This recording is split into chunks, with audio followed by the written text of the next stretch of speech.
Hi, welcome back. We're here for the third and final tip in our Cracking the Millennial Code. So the last 2 weeks we talked about authenticity and how it's so important to build an authentic relationship online, but also when they come into the store to shop with you. Then we talked about uniqueness and figuring out what are the things that set you apart from online shopping experiences and also from big box stores, and how can you highlight those in your advertising and in your in-store conversations. This week we're going to talk about the thing that ties it all together, which is experience.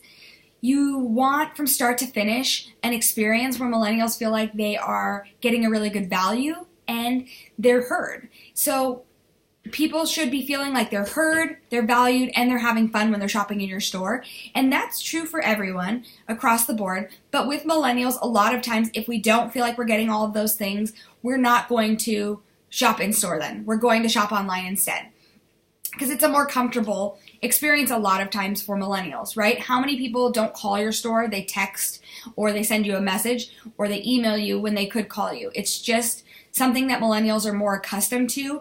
And so if we're making that step and we're shopping in store, then we want to feel like it's more valuable, more fun, more experiential than what we could be doing otherwise. So spending big money should be all of those things, and for millennial generation, they're hesitant to spend on big ticket items that aren't necessities. We hear it time and time again that millennials are saving for houses, saving for cars, and they're not buying as much jewelry. Now, they still are buying jewelry. People are still getting engaged. A lot of millennials are still proposing with diamond rings, and whether they're proposing with diamond rings or they're getting a non-diamond gemstone ring, they're still making purchases when it comes to those moments. And so you want to make sure that you're getting your name in the hat and that you have the opportunity to sell them. And one of the big ways you do that is by marketing the experience you offer, sharing stories about couples who've been engaged in your store, sharing posts and emails and talking to in-store to people about the different things that you do to make it more of an experience, how you guide your customers along, how you take good care of them.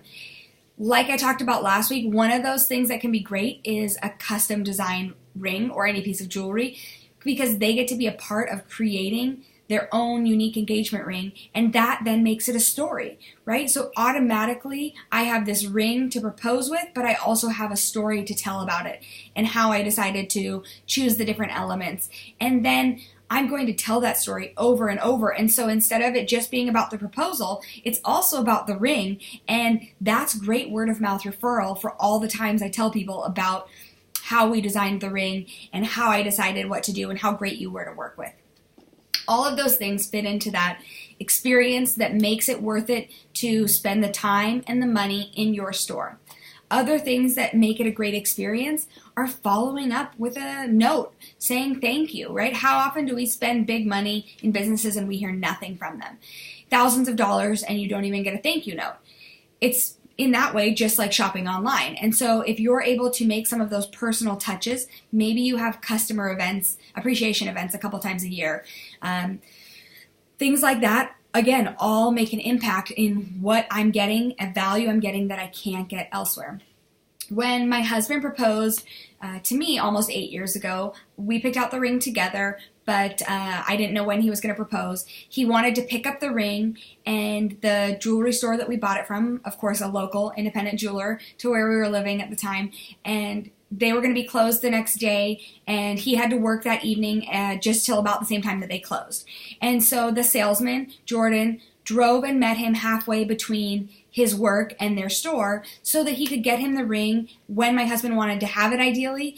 And going out of your way, right, to do those things, those are some of those opportunities for you to really shine, that here I am almost 8 years later telling you this story because it made an impact. It made an impression. We felt really cared for, and it's something that if we still lived in that city, right, I wouldn't shop at another jeweler because I know they're going to take good care of us. All of those pieces, that authenticity, uniqueness, and experience, are important in general for business, right?